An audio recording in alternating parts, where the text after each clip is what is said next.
tak satu pun dapat menghiburku, tak seorang pun dapat menolongku. Tapi siapa Tuhan Yesus? Hanya Yesus, jawaban hidupku.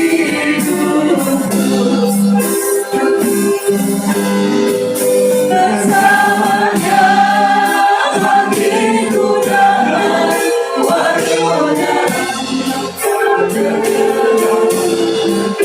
bersamanya hatiku damai, wajahnya berjuang damai, tak satu dapat menghidup, tak seorang dapat Yesus, jawaban hidupku.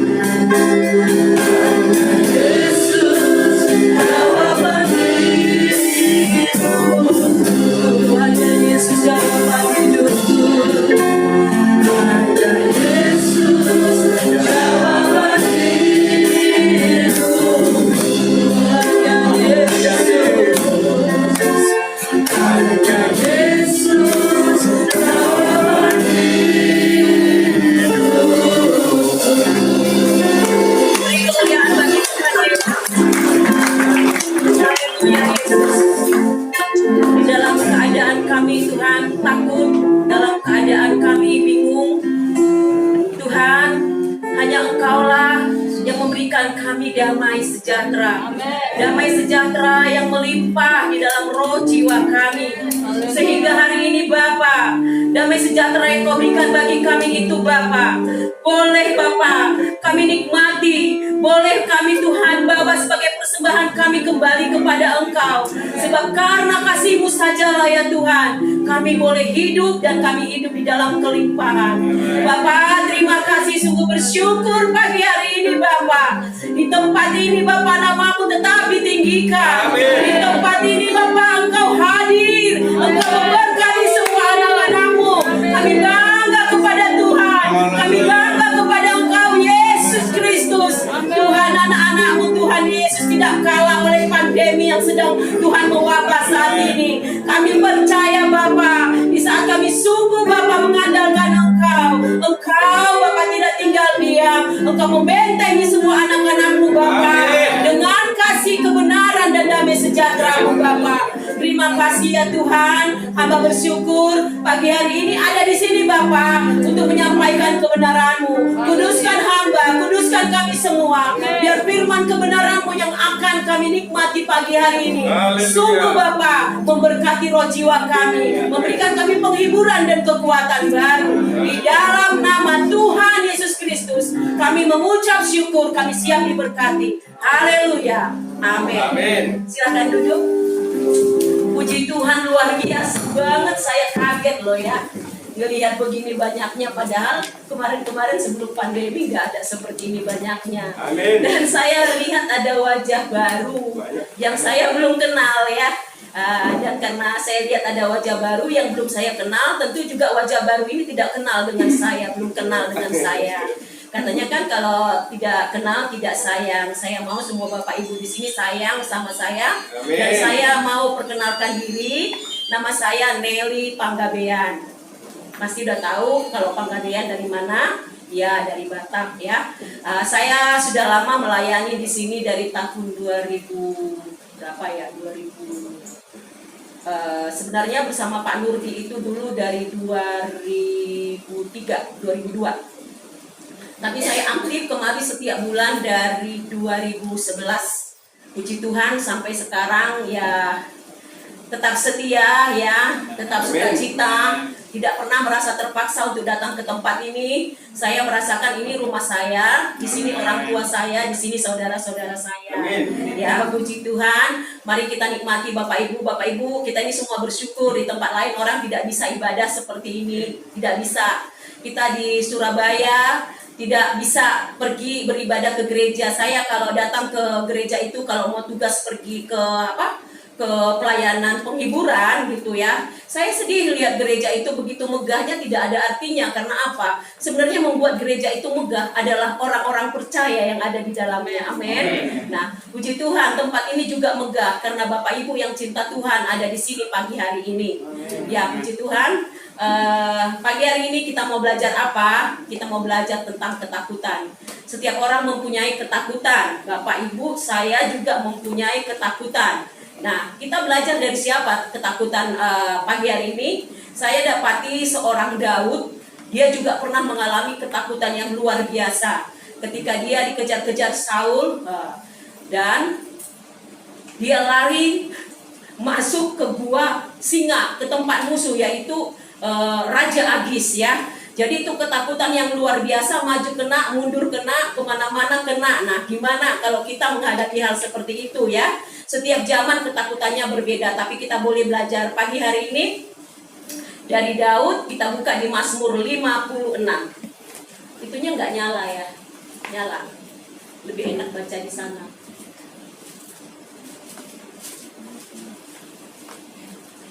Mazmur 56 ayat 1 sampai 14 kita baca berganti-gantian ya.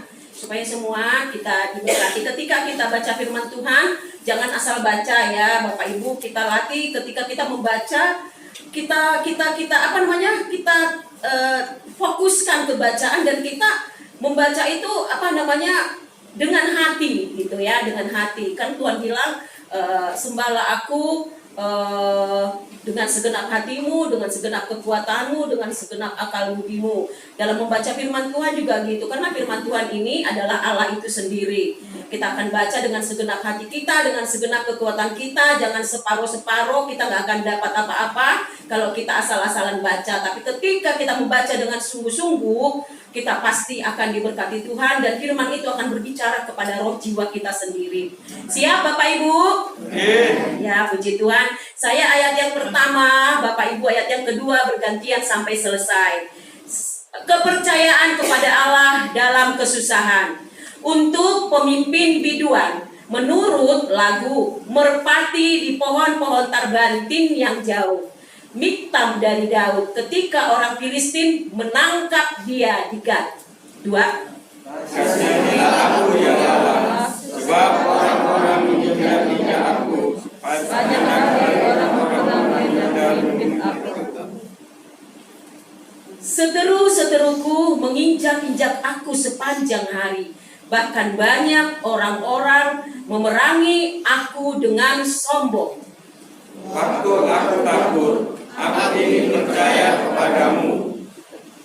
Kepada Allah yang firman-Nya kupuji, kepada Allah aku percaya, aku tidak takut. Apakah yang dapat dilakukan manusia terhadap aku?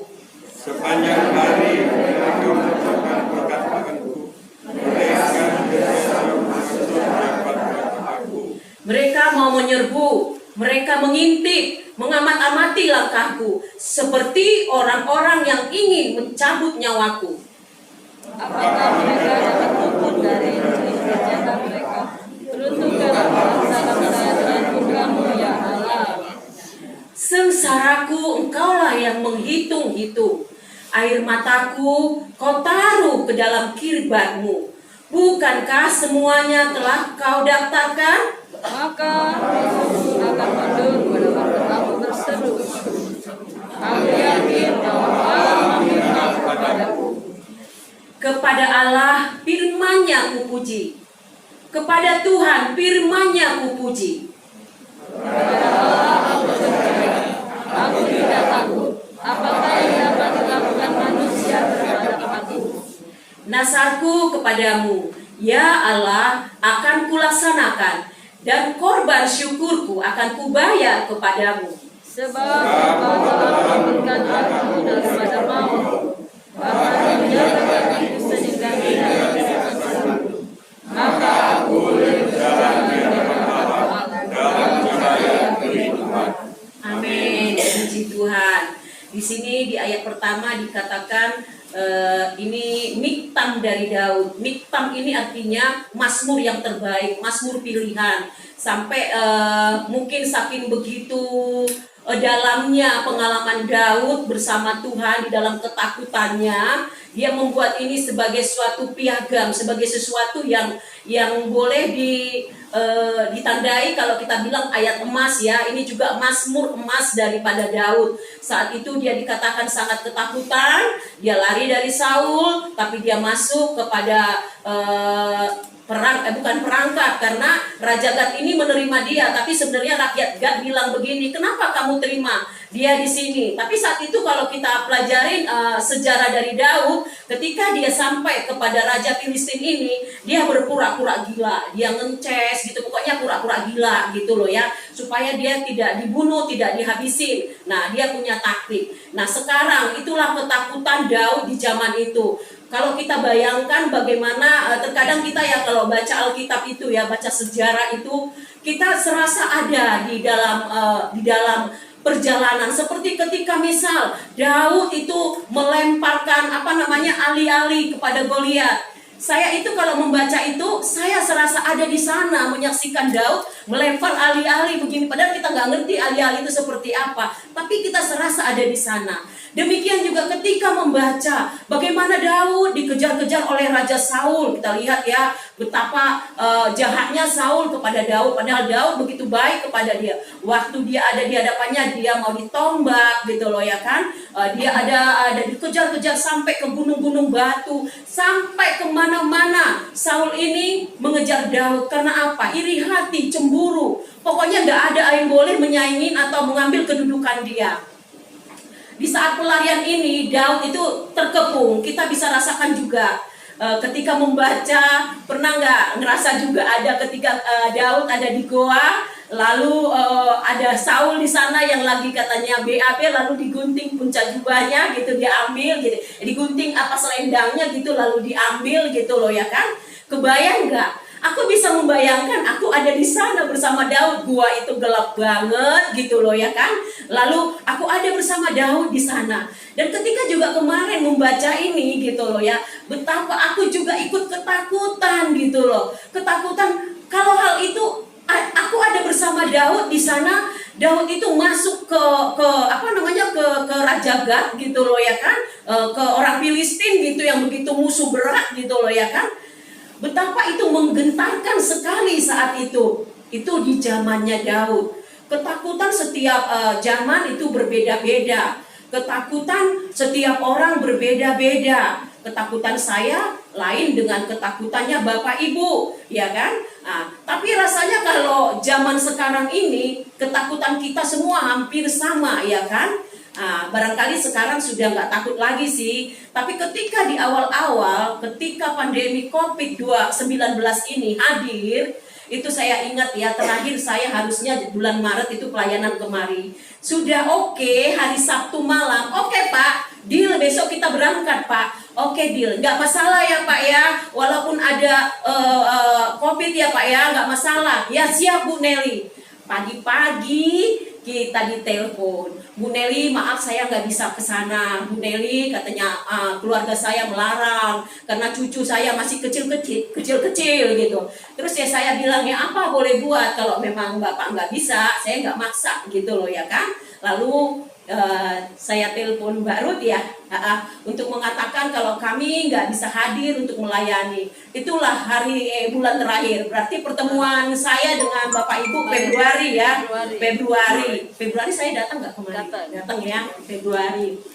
Bayangkan sekarang udah bulan 10, berapa lama kita tidak bertemu, rindunya luar biasa ya. Tapi saya diam-diam datang loh kemari, saya nggak tahan ya. Saya datang tiba-tiba kucuruk-kucuruk ke rumah ibu ya kan. Datang saya gitu loh ya, saya rindu gitu loh. Saya ke rumahnya Pak. Ini calon besannya Bu Lydia tadi aku dapat suara-suara senang ya. Puji Tuhan, selamat ya Robi. Mana Robi sudah lamaran katanya ya kan. Saya diam-diam saya datang kemari, saya rindu gitu loh. Karena bagi saya kalian semua ini adalah keluargaku, saudaraku ya kan. Jadi kampung halaman sudah ngingas serbiong juga ini sekarang ya kan. Nah ya, puji Tuhan. Saat itu saya belum takut. karena saya nggak jadi ke Mojokerto, saya nggak mau menyanyiakan waktu saya tetap pergi pelayanan penghiburan ke Adijasa karena ada permintaan. Namanya penghiburan itu kan dadakan ya, nggak bisa disiapkan tanggal nanti kamu penghiburan nggak. Hari ini ada orang meninggal, ditanya Bu Nelly bisa berangkat. Itu saya belum takut. Ketakutan itu datang ketika bulan April ya, bulan April. Karena gimana ya, di WA, di Facebook, di TV, semua berita itu yang masuk ya, semua kita nggak bisa tolak dan saya baca itu gitu loh. Lalu saya merasa takut sampai gini loh. Dada saya ini berat sekali, sampai saya itu sesak sekali, untuk berjalan itu susah. Terus suatu hari tanggal 2 April saya ingat rasanya saya mau mati. Saya sudah rasanya nafasnya di sini, tapi masih bisa bilang gini ke Tuhan dalam hati, Tuhan jangan sekarang dulu dong Tuhan, gitu ya kan. Tuhan jangan sekarang dulu dong, gitu loh ya kan.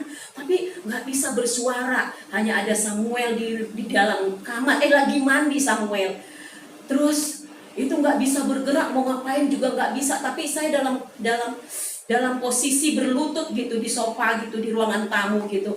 Sampai sedikit saya ada kekuatan, saya berdoa kepada Tuhan, Tuhan Yesus ampuni dosa saya. Tuhan Yesus, saya nggak mau kan kalau dipanggil dalam keadaan berdosa ya kan. Nah, ampuni dosa saya Tuhan, ampuni. Saya bisa bilang ampuni dosa saya, itu saya sudah merdeka rasanya. Lalu cepat saya telepon suami, tolong doakan, sekarang saya ada dalam keadaan begini gitu. Didoakan terus disuruh minum air panas. Itu singkat cerita ya, itulah ketakutan itu memang pembunuh yang paling kejam. Sebenarnya bukan karena masalah COVID-nya, tapi ketakutan yang luar biasa itu membuat saya itu bisa lemas karena otak saya kan sudah dipenuhi itu mati. Padahal aku bilang gini, aku ini pelayan di kematian. Dengan Pak Edwin ya yang kemarin datang kemari ya, itu teman saya. Tak bilang, aku nggak takut mati Tuhan, aku siap gitu loh ya. Tapi ketika itu nafas sudah sampai, enggak sih, aku pernah bilang ke Tuhan gini, kalau sering melihat penghiburan gitu ya, Tuhan, aku pengen tahu ya rasanya mau mati itu seperti apa. Kok tiba-tiba mereka ini sudah ada dalam peti Tuhan, nggak ada yang bisa cerita Tuhan pengalamannya seperti apa. Aku kasih dong pengalaman kalau mau mati itu seperti apa gitu. Nah ketika ngalamin itu Tuhan ingatkan, kan kamu minta pengalaman mau mati itu seperti apa. Ya beginilah kira-kira katanya gitu ya kan. Aduh, aku bilang makanya kadang-kadang kita ini juga suka nakal juga sih sama Tuhan ya. Tapi kira-kira begitulah Ibu, nggak enak Bapak Ibu, nggak enak. Itu nafas sampai di sini beneran. Tinggal sedikit lagi barangkali kalau aku pasrah udah lepas juga, nggak datang kemari ya kan. Tapi puji Tuhan, bukan kehendakku tapi kehendak Dia ya kan. Ternyata masih banyak hal yang harus aku kerjakan. Aku harus kemari dulu gitu loh. Tapi nggak tahu ya, harus kemari dulu menyampaikan kebenaran ini. Jadi Bapak Ibu yang dikasihi Tuhan, ketakutan itu adalah pembunuh yang luar biasa. Makanya kenapa dikatakan ada 365 perkataan jangan takut di dalam Alkitab. Dan itu dikatakan itu cukup untuk satu hari buat kita dikatakan jangan takut. Bagaimana supaya kita jangan takut? Di ayat 4 di ayat 4 dikatakan, waktu aku takut, aku ini percaya kepadamu, kepada Allah yang firman-Nya kupuji. Kepada Allah aku percaya, aku tidak takut. Apakah yang dapat dilakukan manusia terhadap aku? Kepada Allah yang firman-Nya kupuji, kepada Allah aku percaya, aku tidak takut. Bapak Ibu, rahasia satu-satunya supaya kita tidak takut adalah percaya kepada Tuhan. Amin. Percaya kepada firman-Nya. Kenapa saya selalu setiap hari kalau ngomong ketemu sama siapa aja, yang saya bilang gini, kamu sudah belajar firman Tuhan. Kita nggak boleh belajar firman Tuhan itu seperti makan untuk tubuh kita ini. Roh jiwa kita ini makanannya itu firman Tuhan.